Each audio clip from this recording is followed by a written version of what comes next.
Good afternoon and welcome back to the European Humanitarian Forum. My name is Kimberly Flowers and I will be guiding us through this conversation today. Our panel is entitled Together, Expanding the Resource Base for Humanitarian Aid, a Life-Saving Imperative. Some of you might remember or recognize that this is the same theme or focus that was part of the launch of the 2022 Global Humanitarian Overview that happened here in Brussels just in December of last year. And that conversation focused on expanding the resource base in the context of how climate change is compounding the humanitarian funding gap. So we are continuing that conversation here in Brussels and continuing to talk about the huge gap, bigger than ever before, the need to diversify and expand the funding base. We'll talk about incentives and solutions and how there can be a better balance amongst donor countries, as well as the role of non-traditional donors. This is not a new conversation, as many of you know, but it is a very urgent one. The funding gaps keeps growing at a very unsustainable rate. The tragedy unfolding in Ukraine, which we've talked a lot about here yesterday and today, certainly magnifies the problem. I don't need to tell this audience here in person or those that are watching online that our supply chains are broken, costs are increasing, a global food crisis is looming.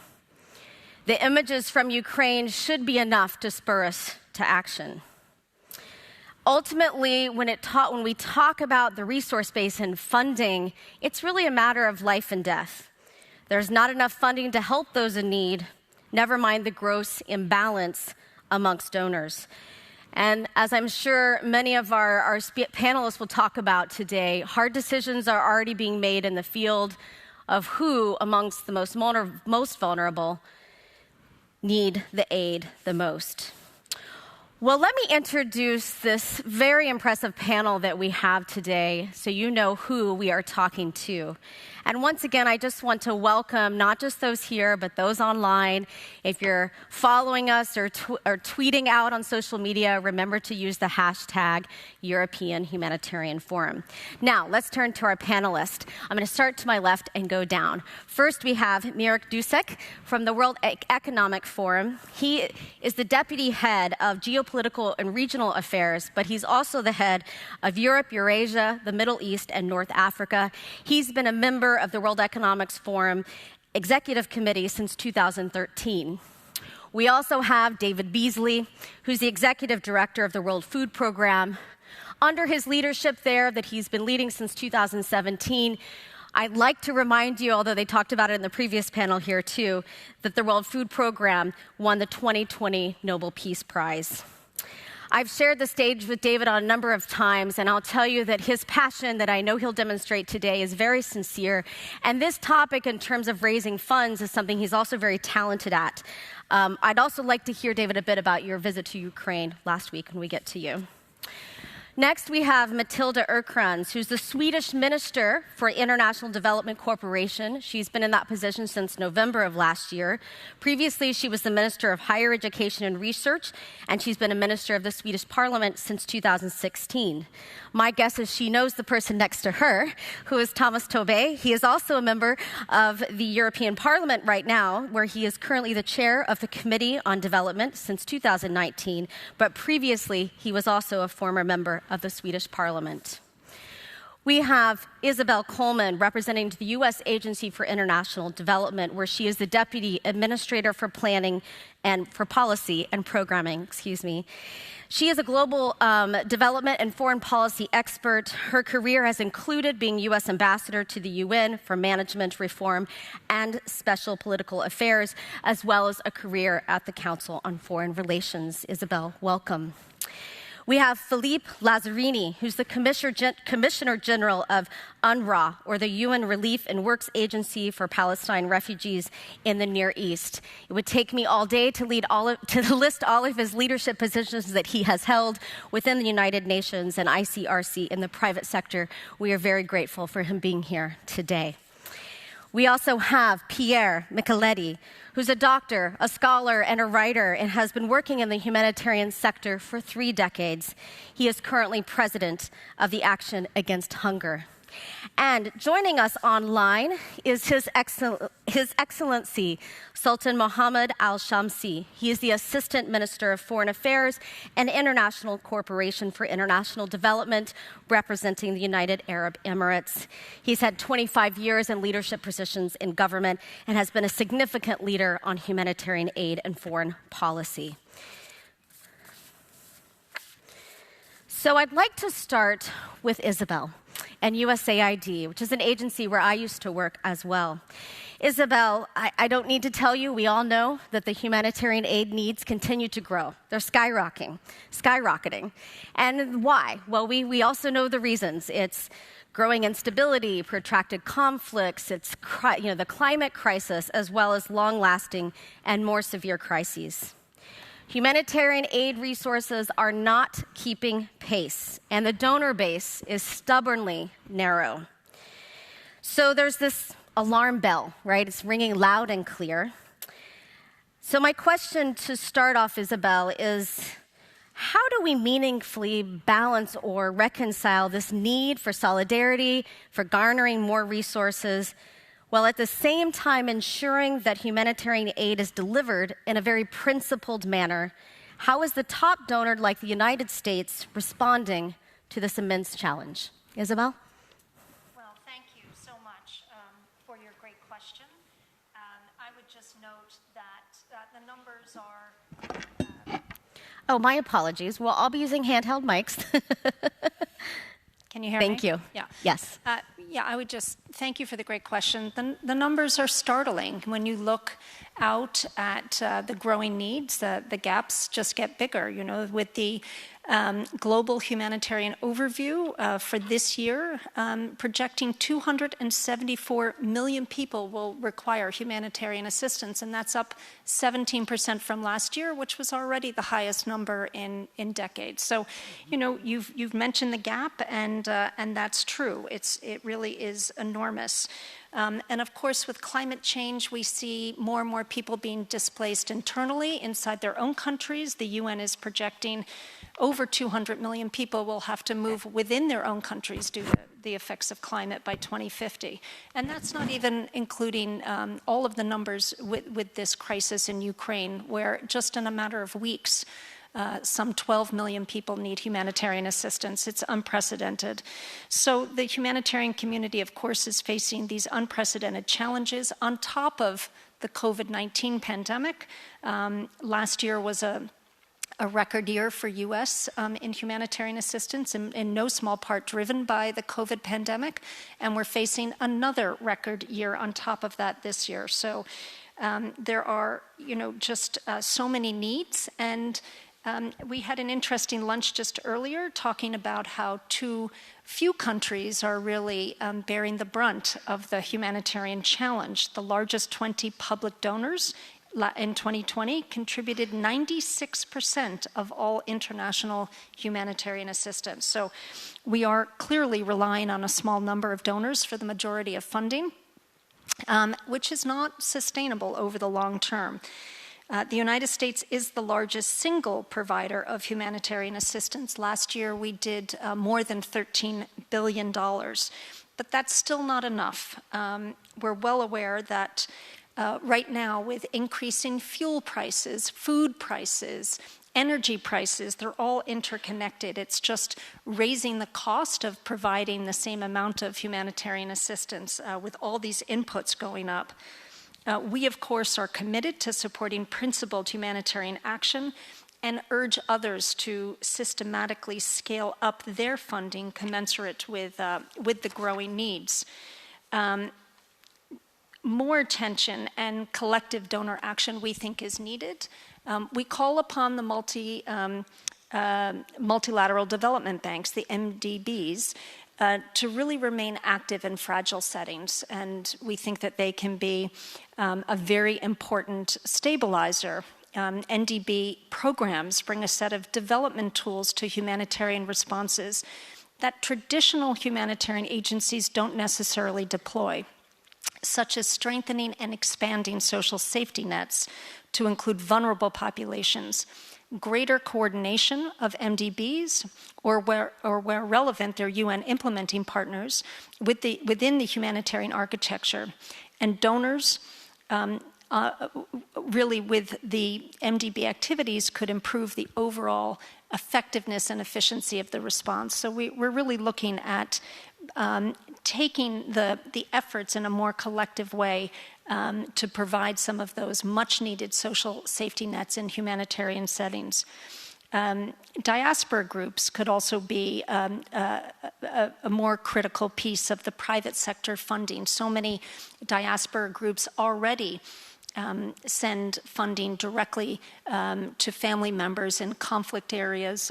We're seeing it right now in Ukraine. There are almost more than 1.5 million Ukrainians in the United States who've been sending cash assistance to friends and relatives. We're seeing it all around the world. But this is a network, I think, that could be leveraged much more. And I think it's also imperative that we strengthen and scale partnerships with local actors. By the end of this decade, 85% of the extreme poor, nearly 350 million people, are going to live in fragile and conflict-affected areas. And so we really have to shift our focus in terms of who are we partnering with to address these challenges. We believe that increasing the integration of local actors, including affected populations themselves, civil society organizations, national disaster management agencies, private sector and diaspora communities, incorporating them into the formal humanitarian architecture should help strengthen the effectiveness of the humanitarian system by ensuring that the system is diverse, equitable, and inclusive of the global community. So at lunch, we had some interesting discussion about increased transparency, about getting at the cost side of the equation, really making resources go further by making them more efficient. But I think we need to be looking at all of these things together, increasing the supply, getting more donors to participate in the system, and making those dollars go further, and bringing new actors into the humanitarian context to address, as we can all agree, is just an exploding level of conflict-driven, protracted crises around the world that, on top of global pandemic and climate change and everything else, is just straining the system to the breaking point. Thank you. I think exploding is the right word. And I just want to repeat something you said in case our audience missed it, or just to hammer it home a little bit more, that 20 donors account for 96% of funding, which is just really mind-blowing. I'm glad you brought up social safety nets. When I served at USAID, I lived in Ethiopia for 3 years and got to see firsthand the power and the impact of social safety nets. Isabel, I'd like you to expand a little bit more on the US-EU collaboration. So how is the United States working with the European Commission and others, both in the past, but also how could they collaborate even stronger to really shift the system here? Well, again, a great question, and I'm happy to be here in the heart of Europe to answer that question. U.S., we really value our collaboration with the EU and our European colleagues. We can't deal with these crises on our own. No one country, no one group of countries. And we can't ignore that conflict is such a major driver of humanitarian need in the world today. So the U.S. and the EU have to work together to use our diplomatic clout collectively, both regionally, multilaterally at the UN, and through our bilateral dialogues to bring parties to the conflict together to resolve what's at the heart and driving many of these protracted crises. And as our needs continue to grow, the U.S. and the EU must also be at the forefront of responding to natural disasters and these complex emergencies. As I mentioned earlier, maximizing the efficiency of our response, I think, is incredibly important. Collectively, we are the largest drivers of humanitarian assistance, and being very prudent in how we use those resources, I think, is in our shared interest. We must also engage new partnerships to help fill funding gaps. We are very pleased that we have partnered with the King Salman Humanitarian Aid and Relief Center on joint funding for the World Food Programme in Bangladesh. But we need to see more consistent funding pledges from emerging donors. It would be terrific to bring new donors in and to see them helping to fill the gaps in places like Yemen, for example. We were disappointed by the funding pledges announced at the high-level pledging conference last week.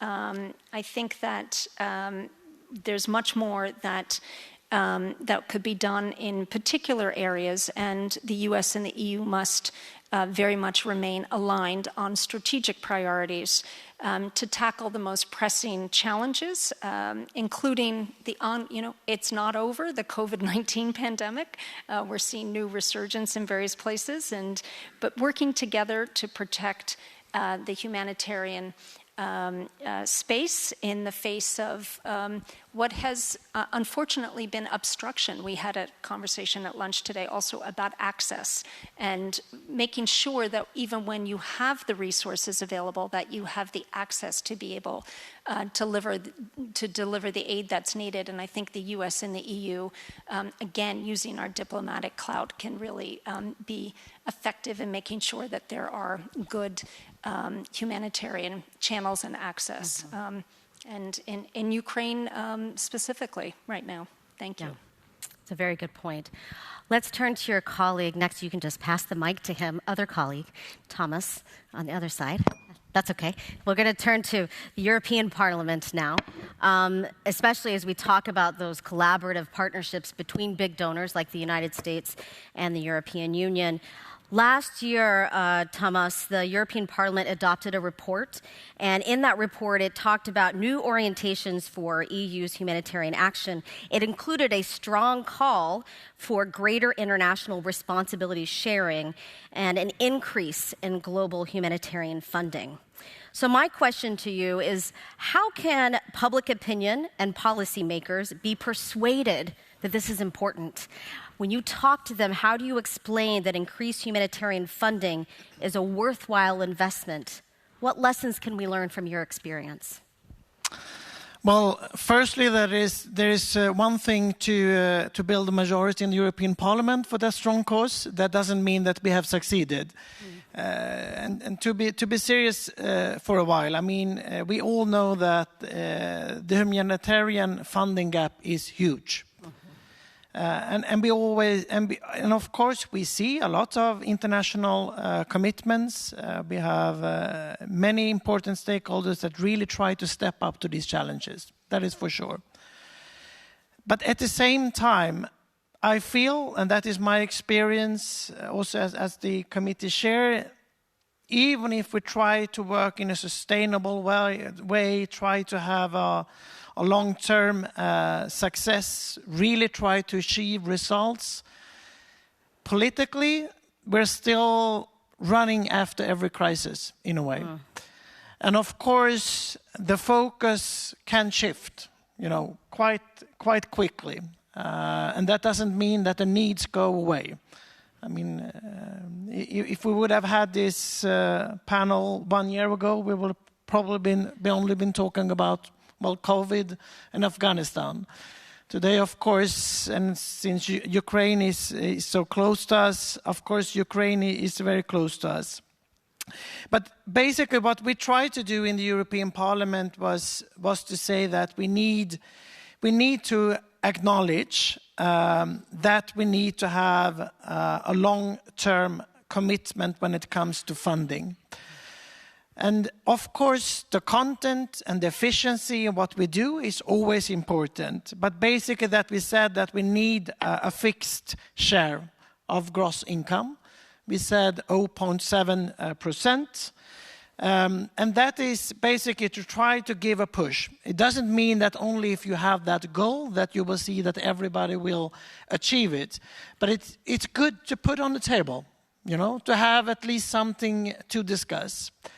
Secondly, we try to recognize that we do have some member states that are big donors, and that is great. And very often we put a lot of pressure on them. And of course, we should always make sure that everyone is doing their best due to their own circumstances. But also in that way, we were a bit undiplomatic and basically just pointed out that there are many, many countries that are not doing their fair share. That's just how it is. And of course, it would be so much easier if we could get more member states, as we talk in the European Union, on board. And globally, of course, if we could see a larger commitment from more member states, then we could actually achieve something. Because if we could have additional funding, well, then you wouldn't see this, that we were always trying to change, try to change each crisis. Thirdly, we try to acknowledge in the report that we have, the challenges are wider. I mean, the Development Committee in the European Parliament, of course, in our core focus has always been to fight poverty, of course. But if we look at the different challenges that we have today, when we talk about climate change, when we talk about political sensitive questions like migration, when we see backlash in human rights, when we see more conflicts emerging, for us it's quite clear that the development policy, it's really part of the external policy now, and it's part of the wider political landscape. And that could sometimes be a bit challenging, I would say, for this community, and I would say for us, perhaps, in this context. But I think it's just something that we need to acknowledge. And then to perhaps try to answer your question then. Well, I would say, of course, I think it is a moral obligation in many cases that we all should do our part. But if that doesn't work, I would actually say it's in your own interest. It's in your own interest to make sure that you will not have more conflicts. It's in your own interest to try to tackle climate change. It's in your interest not to create another crisis that will mean more migration and more problems for your government to get re-elected, to be a bit blunt. I think that is also the way to talk. And of course, for us, we have a very hard discussion with the balance, I would say, also on conditionality. You know, on humanitarian needs, we cannot be conditional. But when it comes to development, of course, there is a great opportunity for us to work with that politically. And that's how we try to persuade them to bring more money to the table. Yeah, I find the national security argument is a real one, is a good one, and it can work with certain audiences. You brought up that many countries are not doing their fair share, and Isabel brought up, you know, I would say the weak pledges for Yemen, and now, of course, we're looking at pledges for Ukraine. What are your key messages to new and emerging donors of why it really is time for them to step up?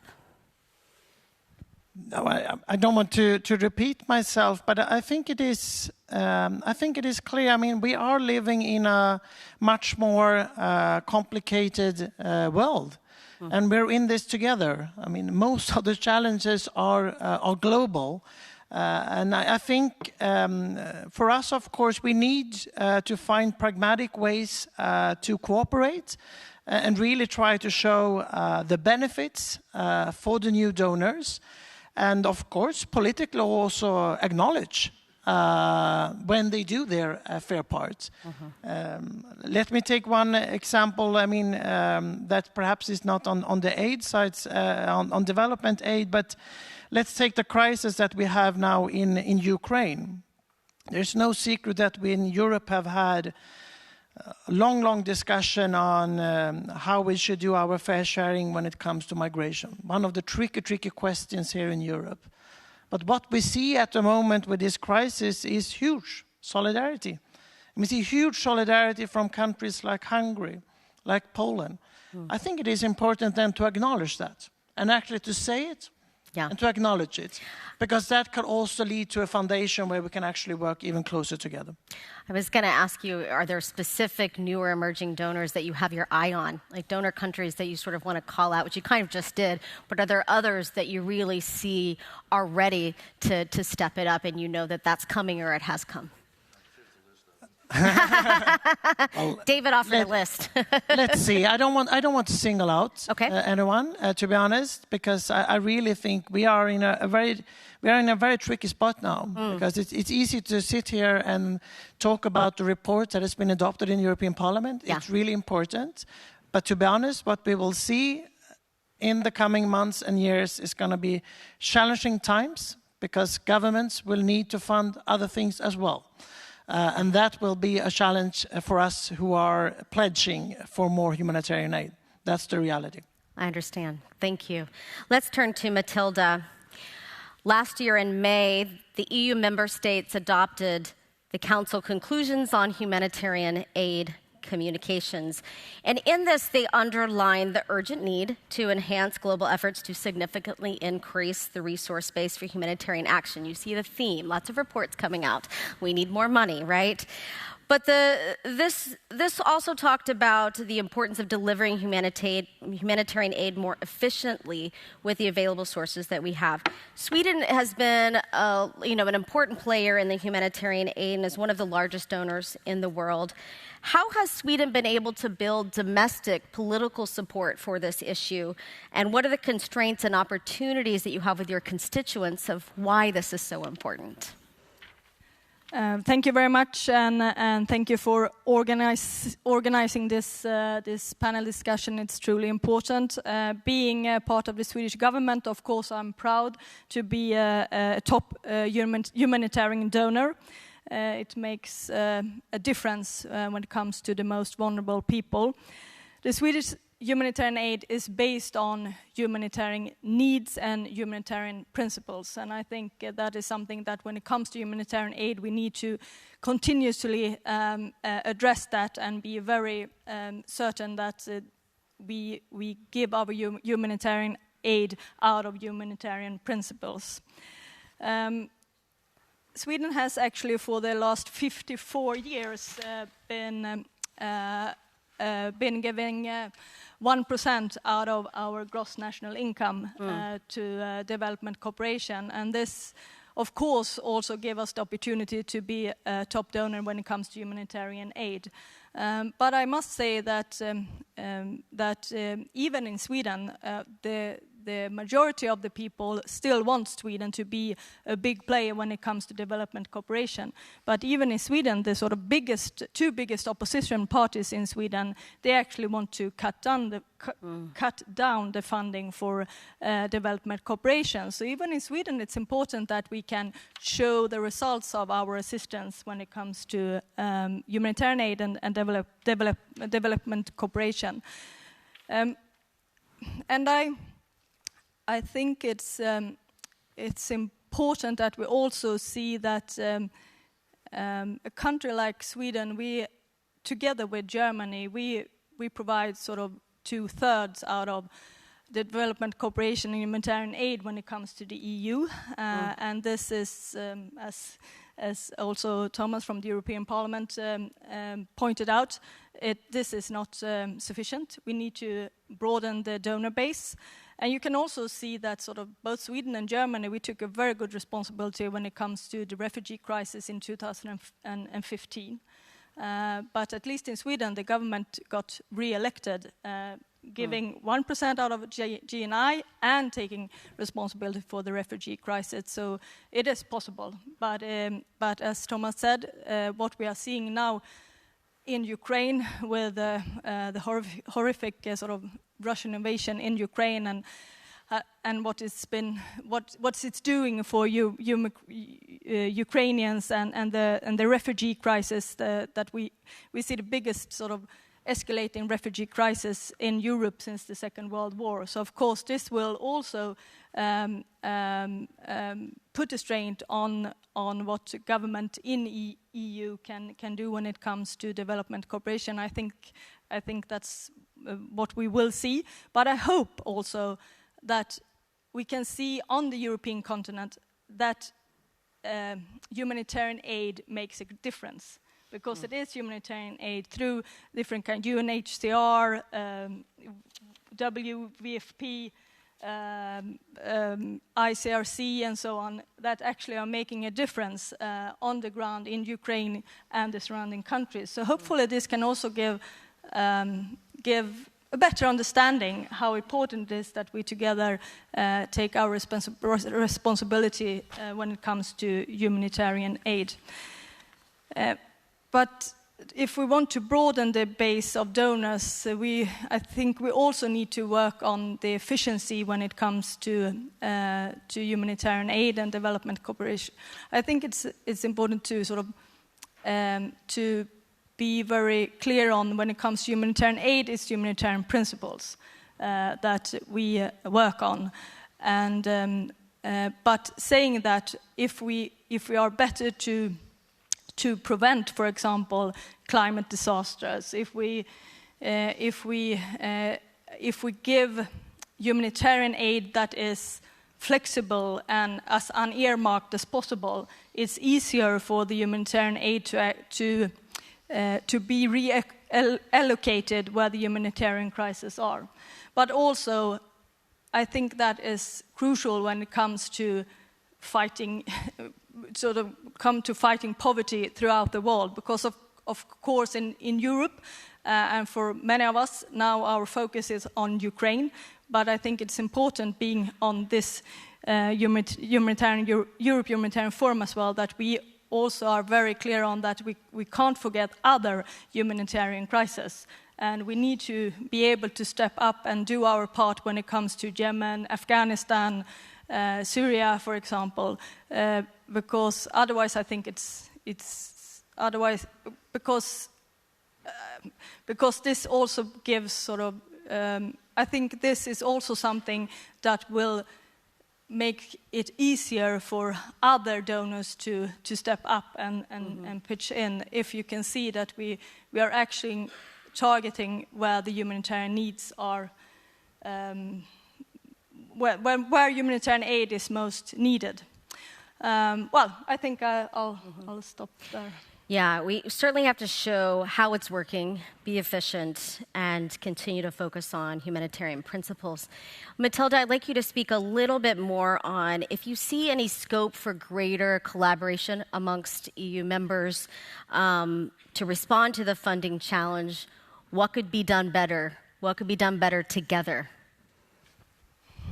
Well, I think it's time to collectively step up our efforts. I think we need to be more innovative when it comes to some existing funding. As I said before, we have clear evidence that acting ahead of climate-related crisis through anticipatory action saves lives and livelihoods, and early warning must lead to early action. I think that's important. But I also want to say that I also want to say that it's not, as I said before, it's not only in Ukraine where the humanitarian needs now are growing, and well, since last year, Europe is not longer the world's leading donor when it comes to humanitarian aid.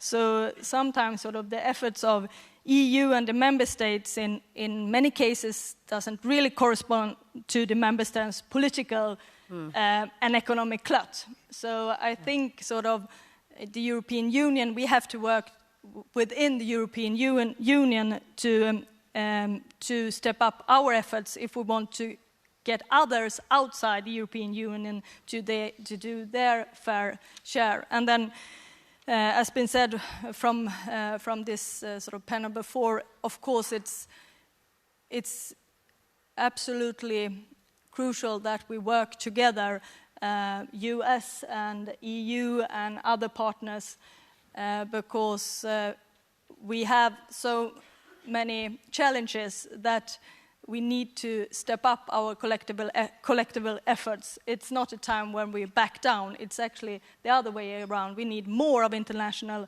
cooperation to handle the challenges that we have, and maybe be better on showing good examples when countries try to do more than they have done before. For example, if we just pick within the European Union, France, they are sort of tripling their efforts when it comes to humanitarian aid. They still they still have a little bit to go when it comes to be so among the top donors within EU. But I think if you are trying and you are setting out a political way that you want to do more, I think it's worth that the other EU members actually acknowledge that. So that's one example. Thank you. Well, let's turn away from the United States and the European member states, and we're going to go to our virtual speaker online, His Excellency Sultan Al-Shamsi, who's representing the UAE. And His Excellency has been involved in this for a long time. In fact, he was responsible for creating the Ministry on International Development, International Cooperation. Sir, if you could please talk to us about what are the constraints and opportunities that you see in broadening the resource space, and how does the UAE further support the international humanitarian system and the coordination role of the United Nations? Over to you. Well, thank you very much for hosting us and organizing such very important session where we see the number of crises really being increased. And also the type of assistance or type of response requires also a different way. So we have a different type of crisis. We have climate change, we have conflicts, especially here in our region, and now we see in Europe. So we need really to step up and work closely. And I think one of the very important elements that already been discussed in 2016 was the grand bargain. So we have around 10 commitments. I think this is very important documents also to focus on mobilizing more resources, really important, finding a type more like its engagement, and I would speak about broadening the donor base.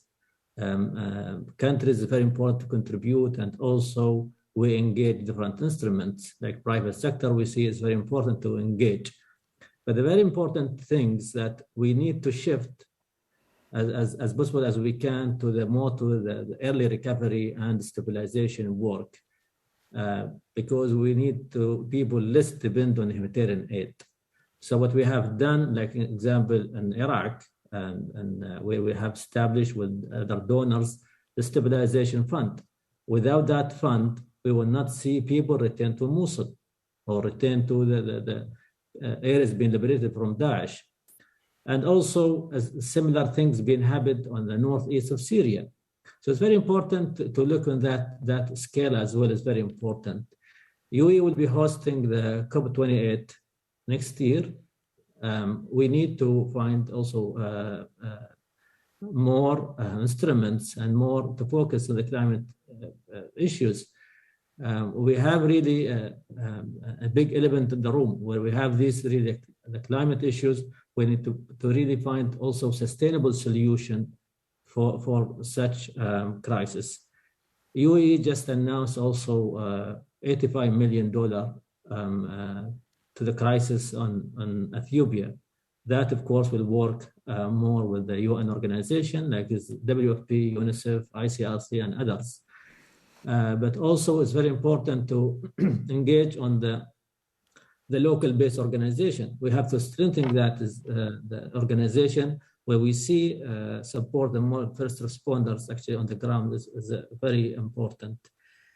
And UAE already they have a policy of spending around 15% of our foreign aid on humanitarian assistance. But as we've noticed, we have really increased our contribution from humanitarian aid more than 15%. We found we get more than 20% of our aid really humanitarian. But always we try to build that as the linkage with the humanitarian and the development aspects is very important on the ground. Finding also new instruments is very important, where we need to engage more private sector, insurance, and others on the ground is very important.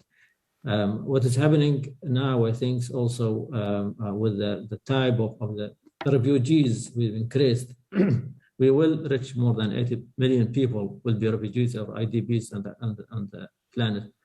So finding sustainable resilience program for the refugees also very important, because we don't have like a vision that when they will return their homes. So at least we have supporting the host countries plus sustained support. Finding more resilience program for the refugees will be a very important element that UAE will focus. You've mentioned the private sector and engaging them. Is there any concrete examples of innovative approaches or ways that could be successfully scaled up? We are really focusing now where we can bring the private sector on the technology. This is the innovative way that we need to focus, especially on the education. We are working now, we have just hosting the Rewired Summit, focus more about solution education. That is, the issue has been sort of neglected during the humanitarian crisis. We need to keep that people not really miss the opportunity to educate. We need to focus more on women and girls. Education is very important. Here with the innovation actually and technology we are bringing now with the private sector, like as people focus on technology, focus on telecommunication as well. We focus more on the e-learning, building a website.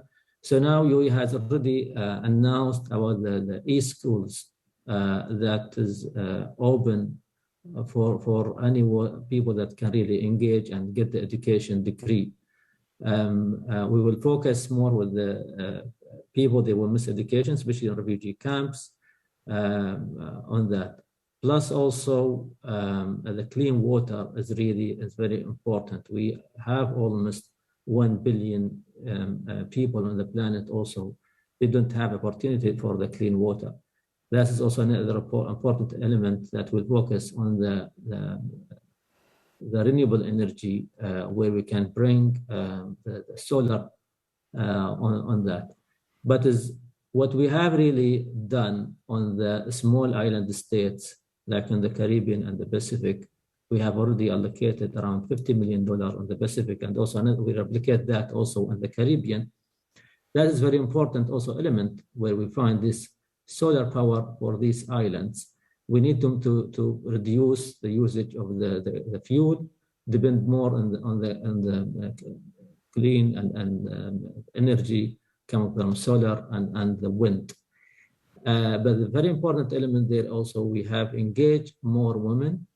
So we have launched a policy called 100% women, where we make sure that the women has a voice. They are in the planning, they are in the designing, and also implementation phase. So we've seen a number of project managers, we have seen leaders on the ground that has been working close to their governments to make sure that this program be delivered for the people, but also delivered by women. And we'll try also to bring more technology on that space. Wonderful. Thank you for your leadership and helping empower more women. We are going to take a video break now. I think it's great to hear from donors, but it's also important for us to remind ourselves why we do this hard work and hear directly from voices from the field.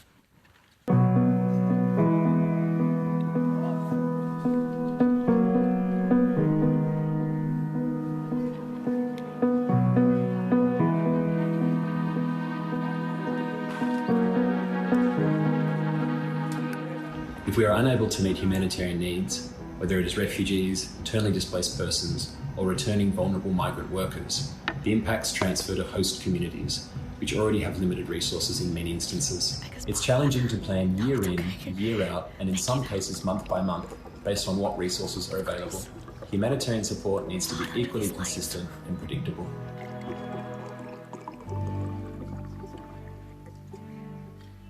For ongoing crises like the response to Syrian refugees in the Middle East, it would be great if donors can provide longer-term funding, which would allow us to plan activities over a longer period of time in order to achieve a sustainable impact. When the needs are so grave and the funding is short, we are faced with difficult decisions on a daily basis in order to decide who should we help, who are the most vulnerable, and what kind of services we should prioritize.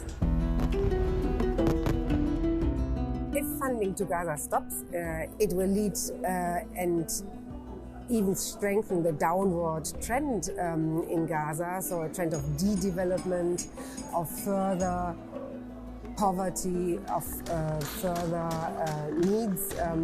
And in Gaza, this will very easily lead to a very tense situation. ما فيني اتخيل انه يوقف التمويل عن المشاريع الانسانيه اللي عم تتنفذ على الارض، لانه هي مساله حياه او موت بالنسبه للمستفيدين اللي عم يستفيدوا من هي المشاريع.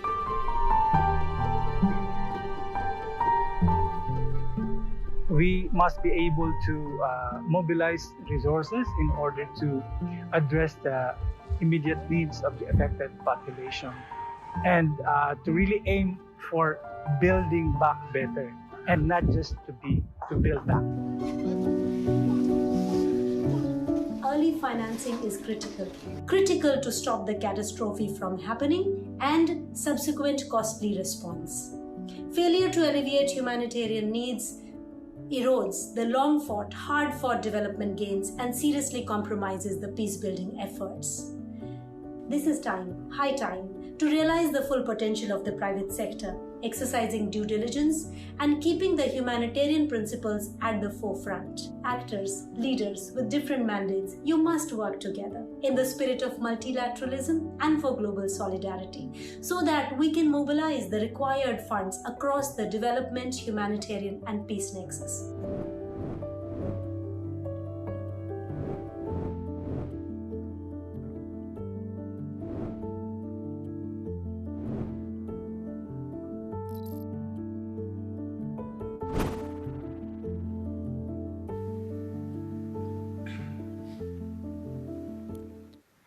Before we continue on, I just want to take a minute and I'm going to ask for a round of applause for the people in that video, the people that we know, that we work with, that are in the field, because it's hard work. So we just give them a round of applause.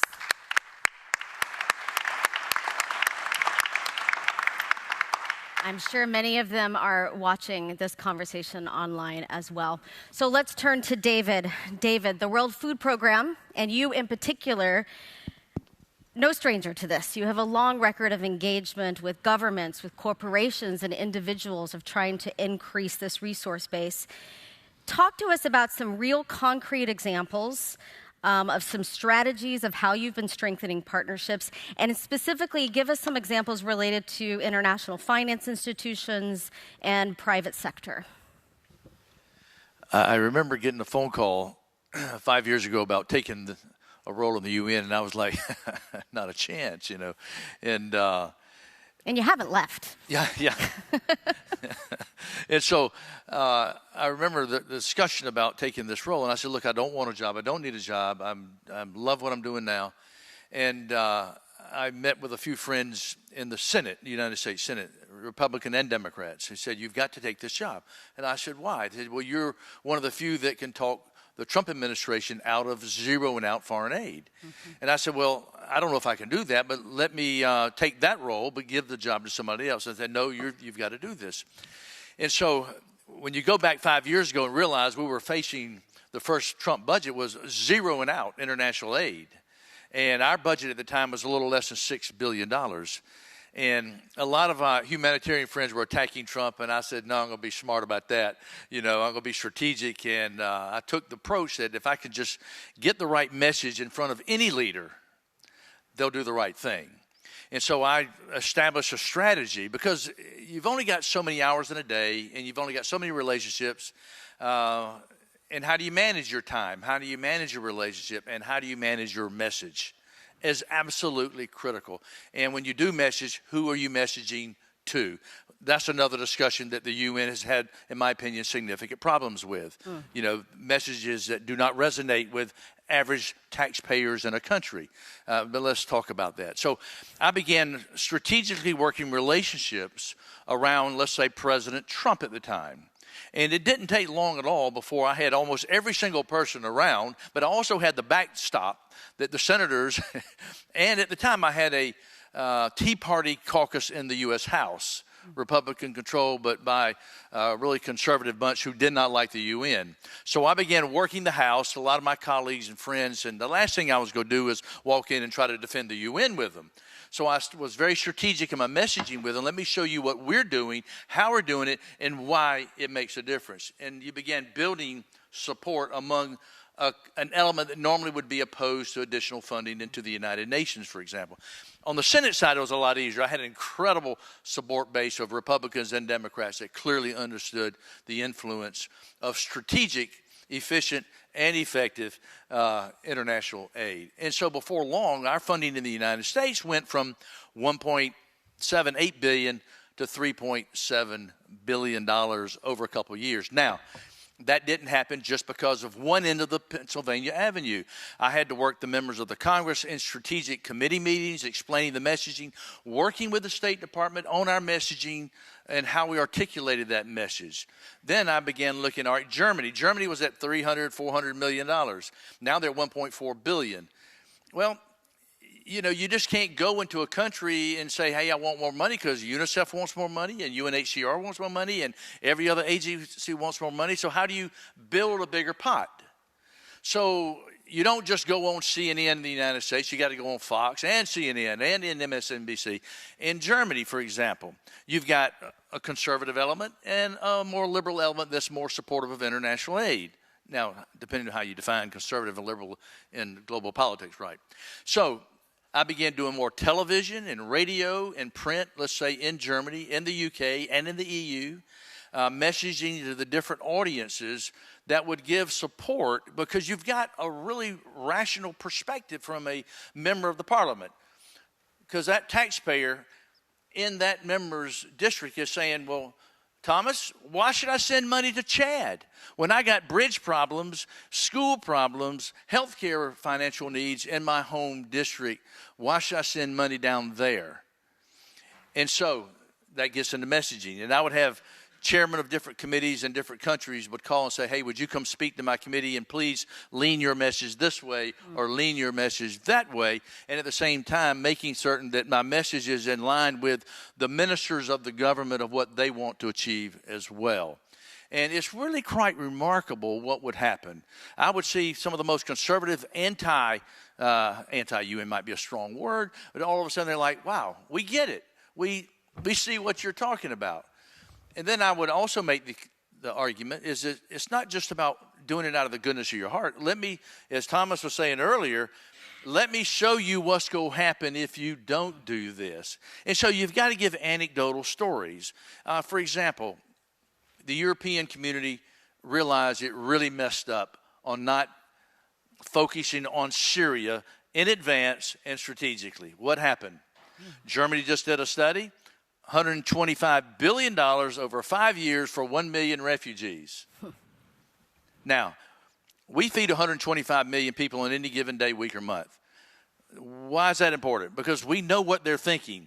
If I fed everybody in your neighborhood for every day for 2 years, do you think I know what you're thinking and what you are thinking about doing? The answer is yes. People don't want to leave home. But if they don't have any degree of food security or peace at all, they're going to do what we would all do for our family. Mm-hmm. We can feed a Syrian in Syria for 50 cents. That same Syrian ends up in Berlin or Brussels. The humanitarian support package is $70. Do the math. I was down in Guatemala, Honduras, and the Washington Post just came out. You got to pick these messages right, and then you got to tweet it right or whatever it might be, and hit it, which is another story. But the Washington Post, Isabel, you may remember this. It was about a year ago. In the United States is spending $3,750 per child on shelters at the border. For $1 a week, I can solve that problem with sustainable resilience programs back in Guatemala. And so you might have a conservative taxpayer in the United States saying, wait a minute, $1 to $2 versus $3,750? Well, you've took them from probably not wanting any international aid to saying, well, we ought to do that, that type of thing. And managing your time is extremely important. When I arrived, we were raising $15 million a day on a 24-hour schedule, 7 days a week. And I began thinking, all right, we're going to lose U.S. funding. How do I manage that? But I knew we needed a lot more. And so I began strategically lining my time schedule, who I meet with, where I meet with, and what's my messaging. Now we're raising $27 million per day. It determines where I sit on an airplane, how fast I get off, what car I get in, because an extra meeting per day can mean an extra $2 million or $3 million or whatever it can be. I can go on and on about IFIs, financial institutions, how we strategically realign and are doing substantially different. And I would love to talk about at some point in time some of the countries that should be stepping up more. Well, let's go a little deeper into IFIs because I am curious, and I'm going to ask you another follow-up question, which is, in David Beasley's perfect mind, what would be the pie chart or the balance between traditional donors and non-traditional donors? I know non-traditional is big. We don't have time to go into all of it, but what should that makeup be ideally? I don't know if I know the answer to that. I do know this. Right before COVID, because of conflict and climate, the number of people in serious food insecurity, marching towards starvation. And this gets back to messaging. I think the UN, the EU, the United States, sometimes we message in these terminologies with all these acronyms that nobody knows what you're talking about. And I like to kind of message in a common sense language. People are going to die if you don't do this type of thing. So we went from 80 million people, instead of saying an IPC 345, I would say marching to starvation. The average person out there gets that. They don't know what IPC 345 is. Right. Well, COVID comes along. We had gone from 80 to 135, now from 135 to 275 million people. Yeah. Now, all because of the economic ripple effect of COVID. Billionaires, the world's billionaires, made on average a net worth increase per day of $5.2 billion per day. The governments have been tapped out. We averted famine, destabilization, and mass migration in the past couple of years because the governments did step up from all over the world. Unprecedented. But everybody thought that COVID would be behind us by then and that 2022 would be a year that everything would move back to norm. Well, you had Ethiopia, you had Afghanistan, you got now Ukraine, and COVID continued to ripple. So the governments are tapped out. So it is an appropriate message now to go to the world's wealthiest of the wealthy and say, if you can't give me 1 or 2 days worth of your net worth increase, which gets back to the Gulf states or the oil producing states. Oil prices are up. You need to be stepping up in ways you've never stepped up before. Because if we don't, and this is a whole nother element of messaging, what we're looking at this fall, what you're seeing right now, you might think's bad. You wait. Because food availability is going to be a problem worldwide in the fall if we don't address it now. But that's another discussion. Yeah. I'm nodding with Pierre because when we get to his presentation, he agrees with a lot of what you're saying, of course. Let's turn now to Mirek Dusic. At the World Economic Forum in Davos in 2019, you launched the Humanitarian Resilience Initiative. That initiative brought together investors, corporation donors, and humanitarian organizations and development finance institutions to build new partnerships and to sort of catalyze a new development ecosystem, right? So talk to us about that, and then more specifically, talk about how do we unlock private sector capital to bridge this huge gap? Thank you, Kimberly. First of all, thanks for having me. It's very important to me personally and to the World Economic Forum that I work for to be here at the European Humanitarian Forum. And thank you for allowing me to share a little bit about the work we've been doing looking at how we could unlock private capital in an ecosystem to benefit and to make vulnerable communities more sustainable and resilient in conflict and fragile settings. I'd like to talk to you a little bit about the evolution and the mechanics of that, but before I do that, if you allow me, because it is a pivotal time for Europe and the world, so just wanted to say that the World Economic Forum stands in full solidarity with the Ukrainian people and Ukraine at this tragic time of the invasion by Russia, and that we're dealing with these tragic humanitarian consequences of the war. We, as a lot of other organizations, we're trying to galvanize different initiatives in support and galvanize the public opinion. So actually yesterday we held a digital gathering of key executives from international organizations, including with David there, and so the chorus was, this is the fastest flow of refugees in the world, arguably. Just under a month, we are now seeing 3.4 million people out of the boundaries of Ukraine, refugees, children and women, and the aged. And we see 6.5 million internally displaced people. So altogether, 1/4, one of the people on the panel said, 1/4 of the population of Ukraine is displaced. Horrible. And then what was striking to me, 13 million people are stuck, are stranded, are trapped, if you will, in a conflict zone or conflict zones, unable to reach safety. So I'm saying that because it is quite an important moment. I know this conference was planned, it's part of an ongoing effort, and we work on humanitarian issues globally, and there was a big also signal that it should be a wake-up call, but it should not blind us to the ongoing crises that we have elsewhere. So one thing I just wanted to share with you from that discussion also yesterday was that before I go to the more systemic long-term engagement of the private sector in fragile settings, of course the private sector is also part of the relief efforts. Obviously, the humanitarian actors, the international organizations, etc., NGOs are front and center, but actually Kelly Clements from UNHCR summarized it quite well. What are the private sector actors actually doing in the relief effort?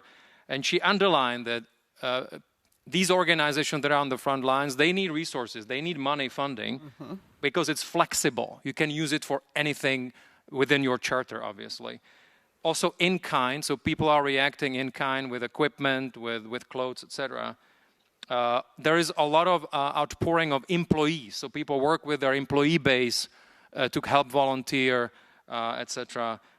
Matching donations, so if people are then donating, then the company is donating, so putting it on steroids in terms of the funding that's coming. Pro bono support in terms of legal advice, technical advice, very important. But what she said at the end was, I think, even the most important thing is that they are having a very significant voice in the public domain. And so just by doing and speaking about it, and their employees doing it, they also are doing advocacy. So that's the here and now, and that since you ask about all the private sector, obviously they can also play a role. And obviously now we see this outpouring of support from everyone, but of course we can do more and we should be doing more. Now, on humanitarian resilience investing, why we're doing it. In 2019, yes, we launched this initiative.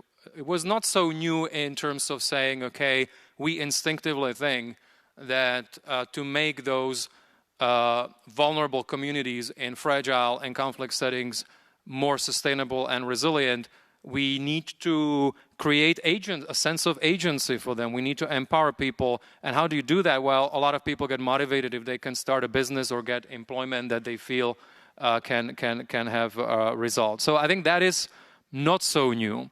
what has attracted us is that actually people haven't really succeeded in scaling these things up. And so what we are doing from our humble, we are an international organization, public-private cooperation. So we're trying to just maybe provide certain intellectual leadership together with our partners from the different international organizations, DFIs, governments, investors, corporations, to look at what would it take to build this ecosystem so that we can have systemic impact, not an ad hoc impact here and there, but actually having a systemic impact. So if you will, creating a class that investors could invest in and that they would understand. And so this ecosystem word is actually quite important. So at the core of the challenge in 2019, and frankly ongoing, is that there is a lot of these projects, but they don't match commercial investor criteria. So that's really at the core of the problem. You can say, well, we don't need that. Well, then fine, of course. But if you really want to create these local markets that are resilient and sustainable, then we need to do that. And frankly, what's missing is that there isn't enough of a linkage between the different players that I just mentioned. They don't speak the same language right now. They don't have enough touch points. People that would be setting up certain cooperatives or other businesses in certain areas, they may not have the expertise in terms of what it takes to raise funds. They may not have access to people that do angel investing or other types of investing. And in general, there is not enough market data around this. And so we've structured this initiative to respond to those challenges. So right now, actually, Kimberly, we are in this stage when we are rolling out the mapping of the different projects.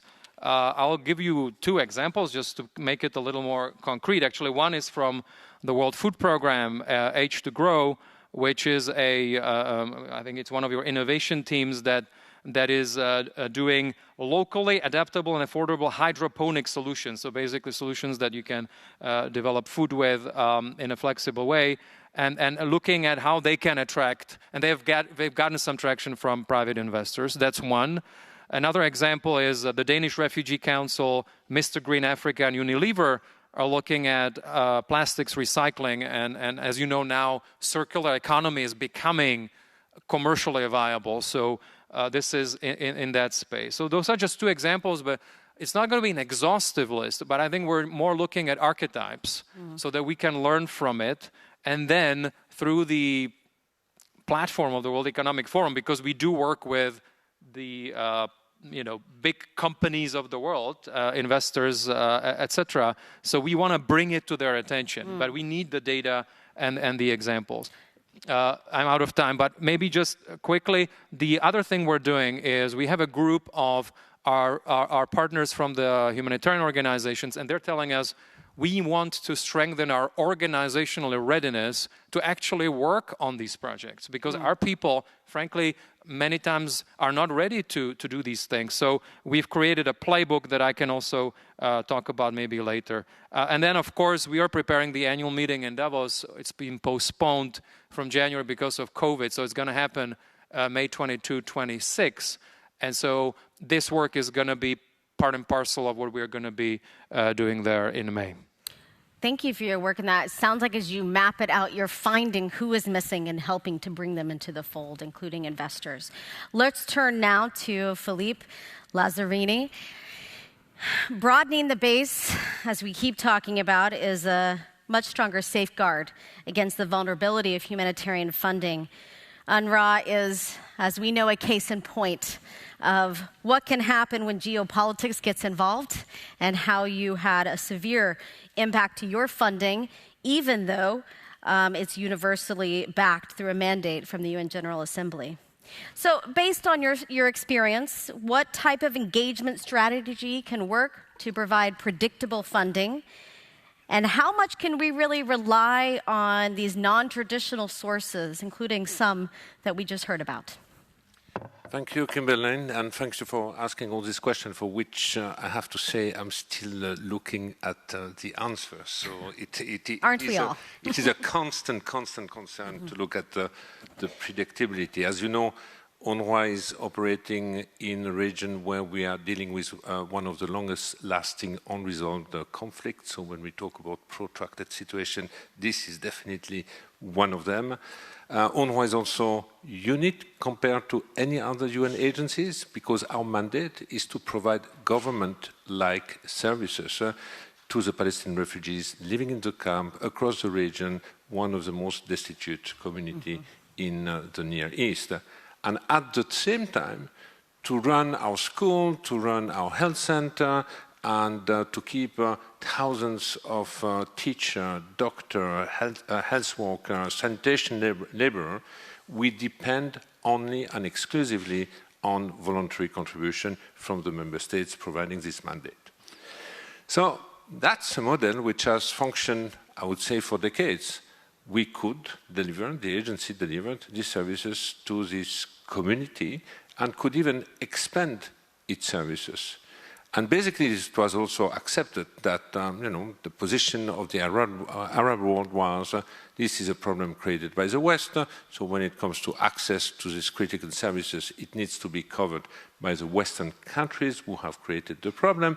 But over the last few decades, they have also shown solidarities by responding to emerging emergencies in the region or to funding projects like building a school in the region. And I have to say, partnership for UNRWA was not really in the DNA of the organization. I remember when I started as an ICRC delegate in Gaza in the beginning of the 90s, I thought ICRC was a big organization. I felt very small when I saw the empire of UNRWA in the region, which basically did not need anyone to help them to deliver any services.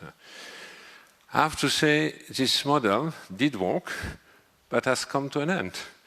And it certainly came to an end about 10 years ago.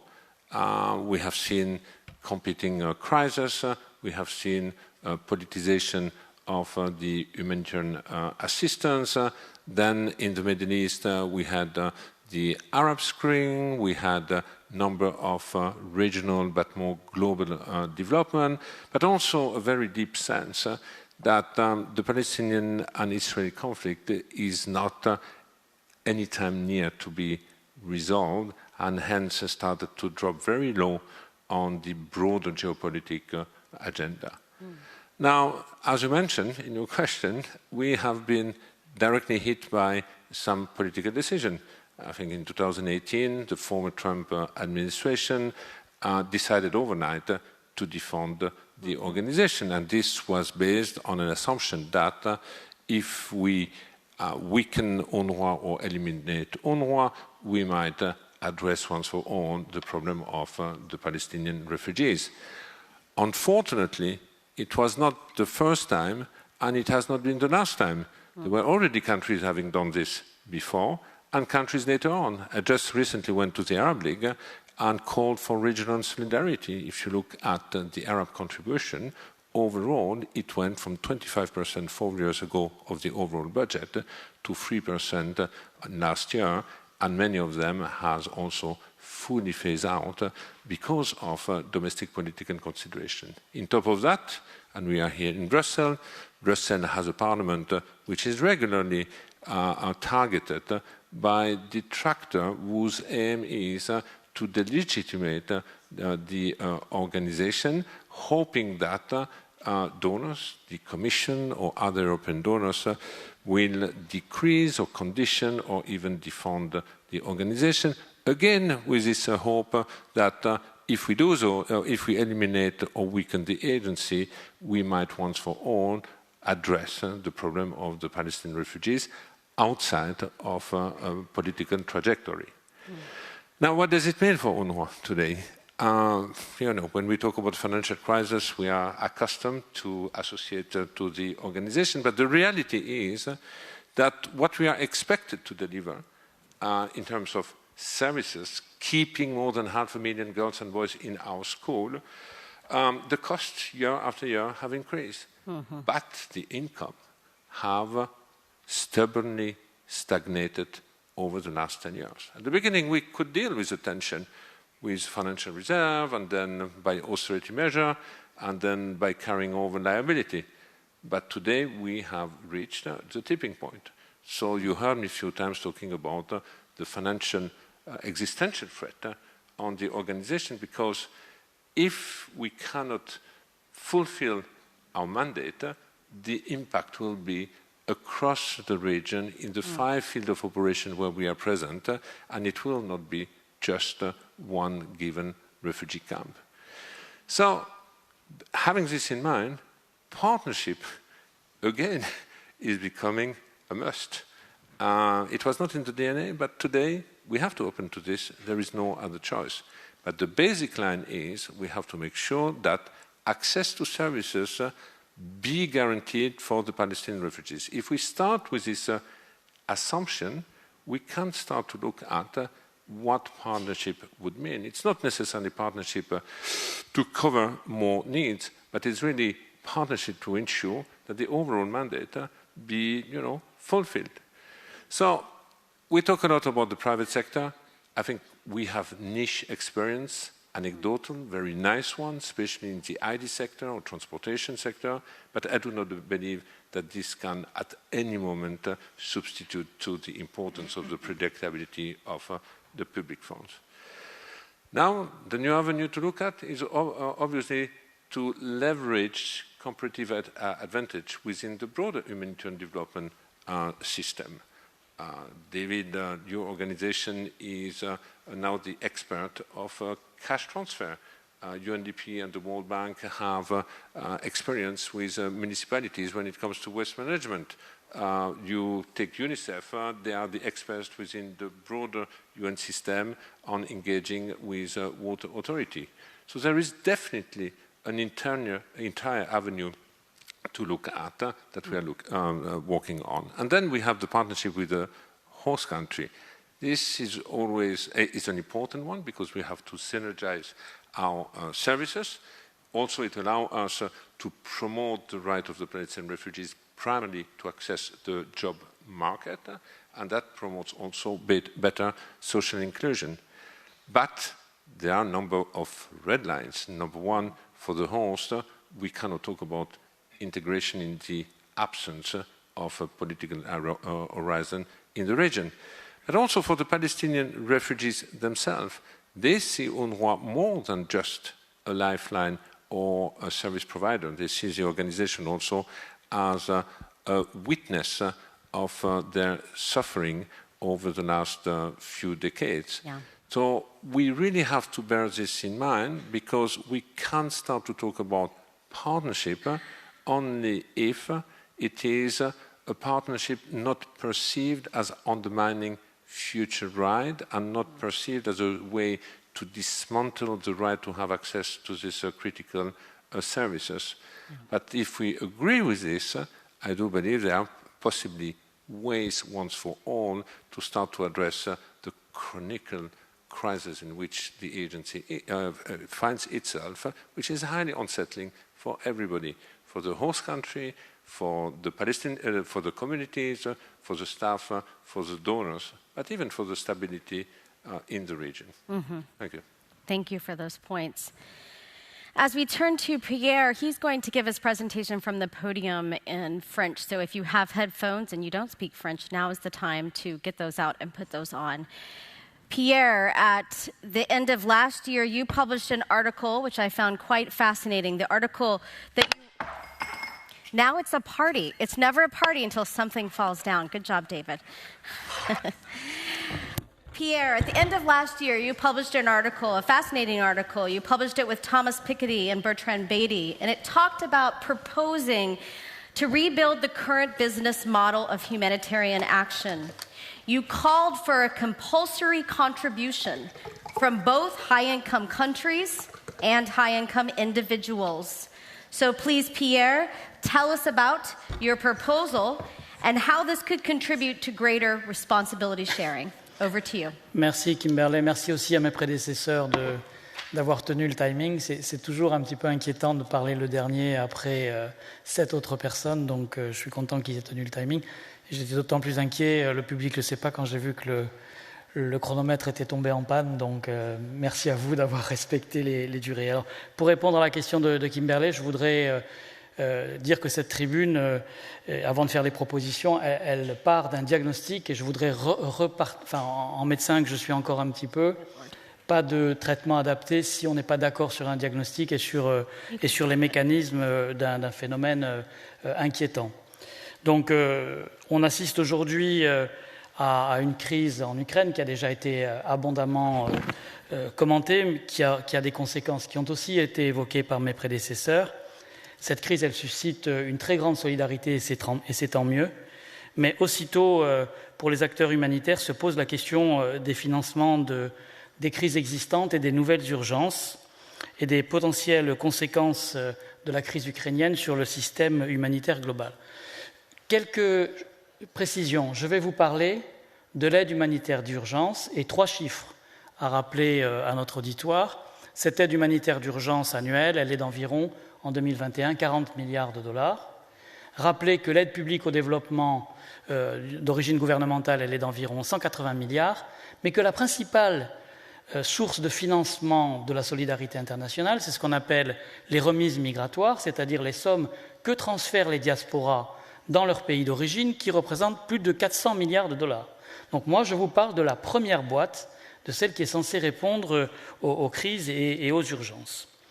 Donc la crise ukrainienne survient, et pourtant au Soudan du Sud, en Éthiopie, en Syrie, au Bangladesh, en Haïti, dont on ne parle presque plus, au Venezuela, et dans tant d'autres pays encore, des millions de personnes ne peuvent survivre que grâce à la poursuite de l'aide internationale sur des crises qui sont déjà anciennes. Et on avait constaté en 2020 et en 2021, avec la crise du Covid-19, que, en 2020 en particulier, les ressources financières avaient déjà atteint un niveau inégalé de déficit dans les fonds collectés, puisque les montants des sommes estimées nécessaires par OCHA en 2020, et pour la première fois depuis une dizaine d'années, n'avaient pas atteint les 50% des sommes appelées par l'Office de coordination des Nations Unies. C'est donc dire qu'avant même la crise ukrainienne, le modèle économique du mouvement humanitaire était défaillant. Et la crise ukrainienne va rajouter une couche de dangerosité et de préoccupation sur cette situation antérieure. La crise et la guerre déclenchée par la Russie en Ukraine va avoir des conséquences qui ont aussi beaucoup été commentées. Augmentation du prix des céréales, par les effets de l'augmentation du prix du gaz, augmentation du coût des engrais, augmentation du coût des transports, et cette augmentation des céréales, elle n'est pas anodine. La tonne de blé, pour rappel, était environ à 250 dollars en 2020. Elle était ces derniers jours à près de 400 dollars la tonne.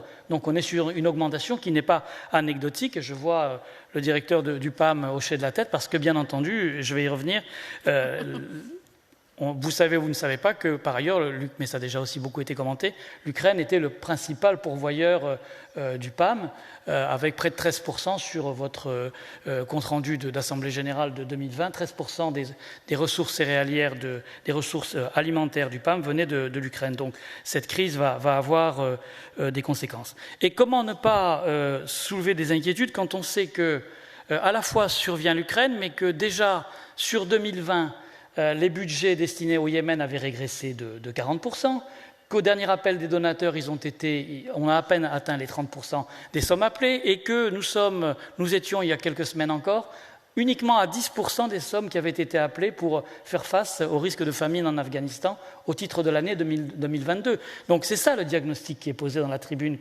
qu'évoque Kimberley, et c'est donc ce que je vais évoquer maintenant, ce sont des réactions face à ce diagnostic qui comportent, de mon point de vue, 2 éléments. Le système actuel, il est défaillant du point de vue volumétrique, je l'ai déjà beaucoup commenté, et il est défaillant du point de vue politique parce que, précisément, c'est ce club privé d'une vingtaine d'États donateurs. Je vous montrerai d'ailleurs une diapositive qui documente cette notion de club privé, qui vous en dira plus. Mon propos, il part d'un postulat, et en cela, par contre, ma prise de parole finale est plutôt un avantage. Je remets complètement en cause l'équation qui consiste à dire que 40 milliards de dollars annuels, c'est beaucoup. Parce que pour rappel, 40 milliards de dollars annuels, c'est le chiffre d'affaires du laboratoire Sanofi. C'est la moitié du revenu net, des bénéfices nets du groupe Apple. C'est le 10e du chiffre d'affaires de la société Amazon. Ça veut dire que nous sommes en train de nous dire que la communauté des pays n'arrive pas à réunir une somme pour soutenir les besoins vitaux d'environ 180 millions de personnes, n'arrive pas à réunir 10% du chiffre d'affaires d'Amazon. C'est ça l'équation. C'est ça dont nous parlons, c'est ça le diagnostic.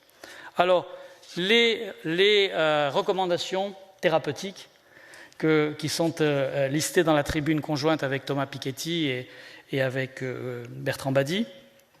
Bertrand Badi, qui est un professeur de sciences politiques, qui insiste beaucoup sur ce que beaucoup d'entre vous avez évoqué, cette notion de sécurité globale. Ce qui met en danger mon voisin me met en danger.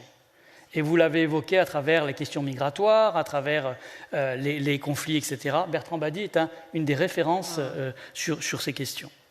Donc, quelques recommandations parmi d'autres, le texte sera à disposition. Dire aussi qu'il y a plus d'une centaine de pays qui sont considérés par la Banque mondiale comme des pays à haut revenu. D'accord ? Aujourd'hui, comme l'a dit Kimberley, comme l'a rappelé Kimberley, seule une vingtaine de ces pays contribuent à l'enveloppe, sur 100 pays. Or, le revenu national brut de ces 100 pays a représenté, en 2018, qui est l'année que je vais utiliser comme référence, 80 000 milliards de dollars de revenu national brut pour ces 100 pays les plus riches.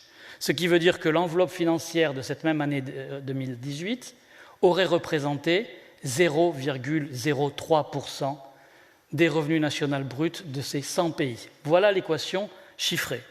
Donc les recommandations que nous faisons, elles sont nombreuses, de commencer de dire à l'Europe que peut-être elle pourrait faire appliquer une contribution plus large au sein des pays qui composent la communauté européenne, puisque vous le verrez tout à l'heure, 4 ou 5 pays seulement contribuent à l'enveloppe financière, puis que forte de cette posture, l'Europe porte une parole identique auprès des Nations Unies pour ne pas limiter l'augmentation du socle des pays donateurs aux seuls pays européens.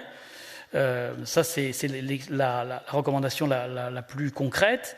Et donc, pour ce faire, de rentrer dans des mesures beaucoup plus incitatives pour pousser les pays qui sont non contributeurs aujourd'hui à eux-mêmes devenir contributeurs. Et une des façons de le faire, c'est notre rôle, nous, citoyens européens et aussi acteurs sociaux et acteurs politiques européens, c'est de mettre les pays sous tension. Et les éléments de comparaison qui vont apparaître dans l'histogramme tout à l'heure, qui montrent les différences dans la mobilisation des différents pays, c'est une forme de pression qui s'exerce sur les pays européens et au-delà. Et je crois que de ce point de vue-là, on va être assez en alliance avec le commissaire Lenarčič, qui bien sûr, a besoin de la société civile européenne pour faire bouger les lignes. Bon, je ne vais pas m'étendre davantage sur les recommandations que nous faisons, peut-être une ou deux qui sont spécifiques. C'est qu'il y a la question des volumes, il y a la question politique, je l'ai dit.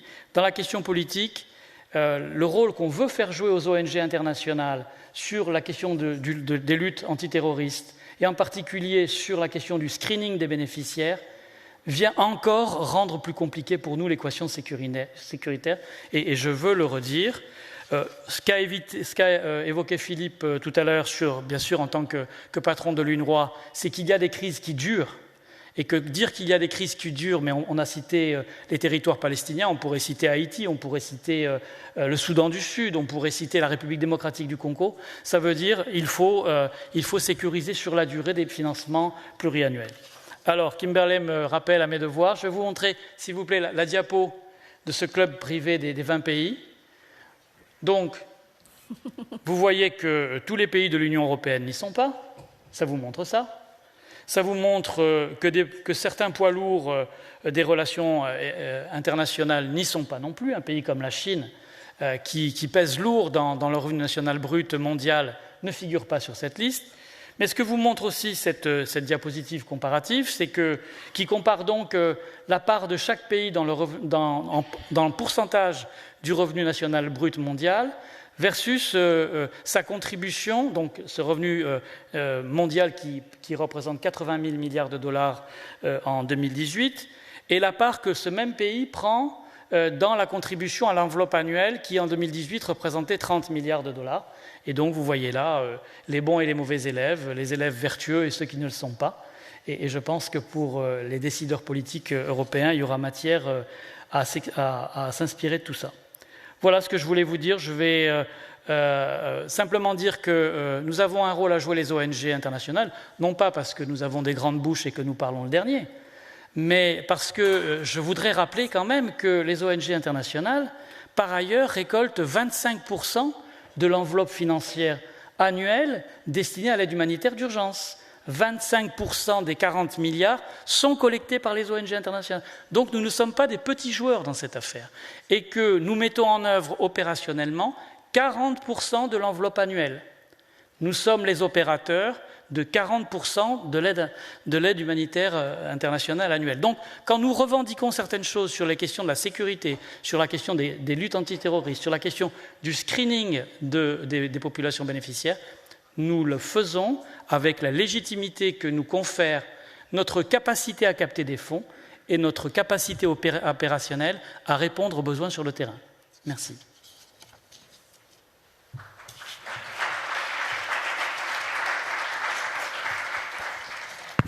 Thank you very much, Pierre. As we wrap up, we'll do a final round of remarks. We're going to start with His Excellency online. And I'm going to say to our panelists, you have three options. Now I have to think of the three. Number one is there one major takeaway from today's conversation that you want to remind our audience of? The second one is there a specific target or benchmark that could be created for humanitarian funding as a useful tool? And if there could be that benchmark, what would that look like? And the third one is just any other final point that we didn't get to related to what you wanted to come here to speak to today. David, if you want to call out those countries, now would be that time. But first, let's turn to His Excellency online. Again, thank you so much for joining us virtually. What are some final remarks in 2 minutes that you have to share with our audience? Sir, over to you. Thank you very much. I think is the most important takeaway, we should just, as possible as we can, shift quickly to the early recovery and stabilization. That will help on the rebuilding process. So humanitarian assistance still will have a major impact, but as much as we can really move to the early recovery, I think is very, very important. Wonderful, thank you.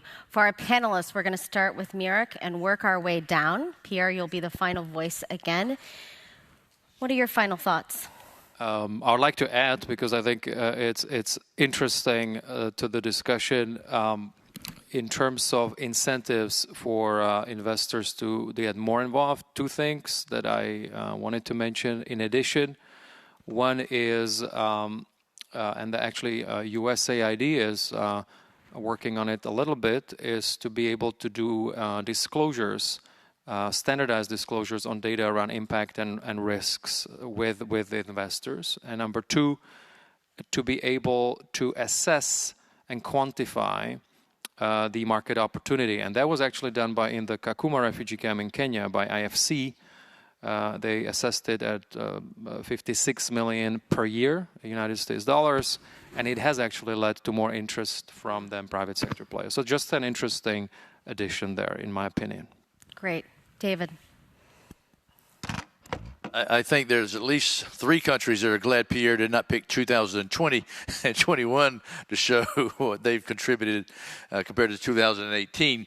But one of the things I want to emphasize right now is, as I've been messaging in the last few weeks since the Ukraine war broke out, is that you cannot neglect Northern Africa and the Middle East in the meantime. Yeah. Because while you've got a serious problem coming from your east, you can have a hell of a problem coming from your south. And we cannot neglect the children in the Sahel or the children in the Middle East, the expense either way of children. As I've said, don't take money food from the children that are hungry to get to the children that are starving. Now, that's on a short-term interim basis. I think what I'm also very concerned about, and the New York Times and many other publications are now writing some very, very substantive articles about, because the problem right now on supply chain is pricing.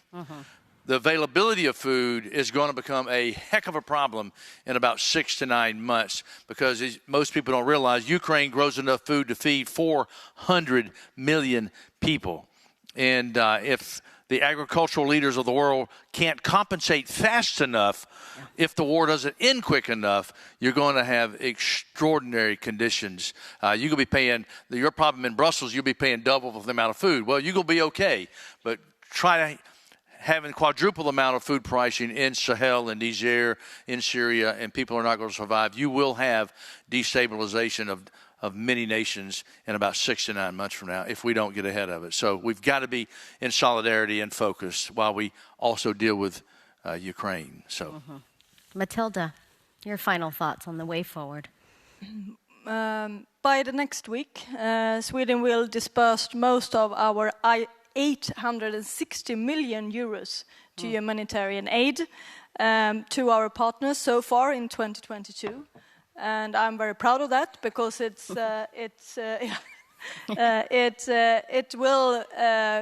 will contribute to a better world and safer lives in the world, but also in Sweden. But it is high time to collectively step up our efforts. And Sweden, together with like-minded within the EU, we are working to intensify and better coordinate our outreach to new and emerging donors, to have more flexible, principled and systematic funding. But to be credible, Europe should be in the front line, at least that's my opinion, front line to address the growing funding gap and rapidly recovering our status as the world's leading humanitarian donor. So that's what I bring back. I'd like to see that Sweden. chart look really different 2 to 3 years from now, right? Tomas, what do you have to say? Well, I think we should have a clear target. I think it should be 0.7% of gross national income. I think that it is balanced in a way. It's not unreasonable. I think that should be something that we should have as a target. I can see now that many countries are preparing themselves for more defense spending. I won't say anything about that, but it is reasonable to see that countries can prepare for it. But with that said, and of course today we have had a lot of focus on the humanitarian situation, and that is of course nothing strange about that. But I would say that if we also want to see a long-term development, well, then I think also we have to recognize that the public funding will never be enough. Correct. And that is, of course, we need to find a way to make to have more private funding as well, more private investments, if we want to have a long-term development. And I also think we need to be a bit more pragmatic on how we work. And just let me take one example. Let me take Afghanistan, because we're not talking so much about Afghanistan. Of course, we don't want to give money directly now to the Taliban regime, of course. We see the hunger, we give, of course, humanitarian assistance. But are we willing to pay for young girls going to school? Yes, I think. I think even the Swedish taxpayers will be willing to pay for that. And then, of course, we need to find pragmatic ways to go forward, I think. Thank you. Isabel from USAID. Thank you. I sit here as a representative of the largest donor to the humanitarian system, and it's a very sobering moment. We may look back on 2022 as the year that broke the back of the humanitarian system as we know it today, for a whole variety of reasons. I mean, much of what has already been mentioned. We've had supply chains under stress for some years now, but really breaking at this point. We see rising prices, in many cases across the board, fuel, food, transportation, everything. It's just squeezing us in so many ways. And I think that there's no silver bullet. We're not going to get out of this by relying on private sector. It has to be a part of the solution. We need greater efficiency. We have to be able to find cost savings in the system, but we also have to bring new donors into the system. It has to be really a myriad of new approaches, new innovations, new ways of doing things, because I really do fear that over the course of this year and really into next year, we may see, us going off a cliff on the humanitarian side, and we really have to bring all of our political collective will to bear to resolve some of these crises too, because humanitarian can't solve it all. So we really need some new approaches, political approaches, donor approaches, private sector approaches, innovation, all of it together to get ourselves out of this. Thank you. Well said. Thank you. Maybe two take on the conversation of this afternoon, but the first one is based on what Pierre said. I think the figures are absolutely staggering. 40 billion appeal, 20 billion funded, does not even represent X percentage of the yearly income of a corporate. We have to start to push back when we talk about the ceiling. I know that's not what the donor wants to hear, but when we say the money is not available, the question is, in the broader system, can this money be made available? And I think here we should not take it as granted the fact that there is no more money available. I just come back from a capital. They were all talking about the impact of the reshifting of the funds to Ukraine, but at the same time they say it goes without saying that we need much more, and we will go back to the Parliament for that. So the point here is to say these figures and this ratio are just not acceptable. The second take is, it's more a reflection about how do we better shield support to humanitarian organization from internal political domestic consideration. I keep following election with anxiety in every of our donor countries to look at which coalition will emerge. And depending on the coalition, we might have a responsive yes or not.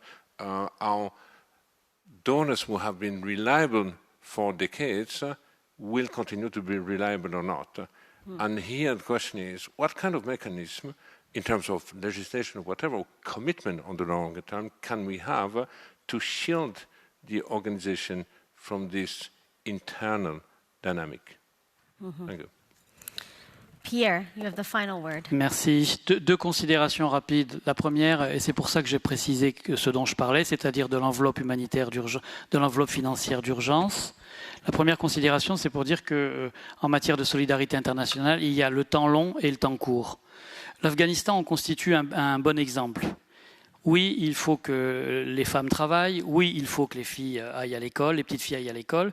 Mais ça, c'est le temps long dans ce pays où l'État est complètement failli et où la famine qui sévit aujourd'hui, le risque de famine, ne date pas du 15 août 2021 avec l'arrivée au pouvoir des talibans. Ça, c'est le temps long. Le temps court, c'est qu'il y a 10 millions de personnes qui sont très exposées à un risque de famine. Et dans ces 10 millions de personnes, il y a 50% de sexe féminin. Donc je rappelle juste que dans la façon dont on appréhende la situation en Afghanistan, on ne peut pas mélanger le retour à l'école avec ce qui va se passer à la fin de l'hiver 2022. Ça, c'est ma première considération.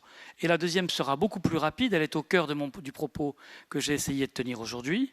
C'est que pour employer un vocabulaire très à la mode chez les humanitaires et dans les institutions internationales, la première cause de rétraction des espaces humanitaires, c'est le manque d'argent. Ce n'est pas l'insécurité, ce n'est pas la radicalité religieuse, c'est le manque d'argent. Et cette rétraction va s'accélérer si on ne fait rien dans les années qui viennent. Thank you, Pierre. You know, I keep going back to what Isabel just said. This is a very sobering moment. Sorry if you were coming here for an inspiring moment because it's not. It's a sober moment, and it is time to act. It's time to change. Some ideas, of course, came up in this panel, looking at MDBs, at the diaspora, getting a fixed share of incomes, engaging more the private sector, thinking about messaging, thinking about your audience and really targeting, and looking at the donor club. How can that donor club be changed? How can we see that chart look different? I appreciated Pierre's comment of, if you're not safe in your own neighborhood, no one is safe anywhere, and I think that is a good message to hammer home to new and emerging donors of how imperative this moment is and a moment to change.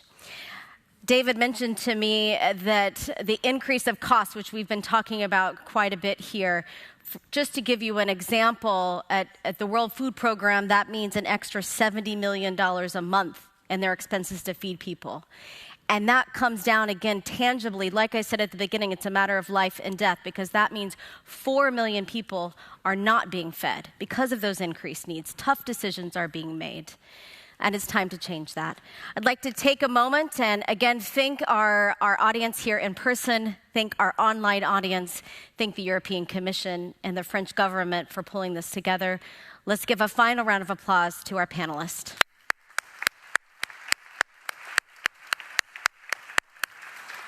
Thank you, and have a great day.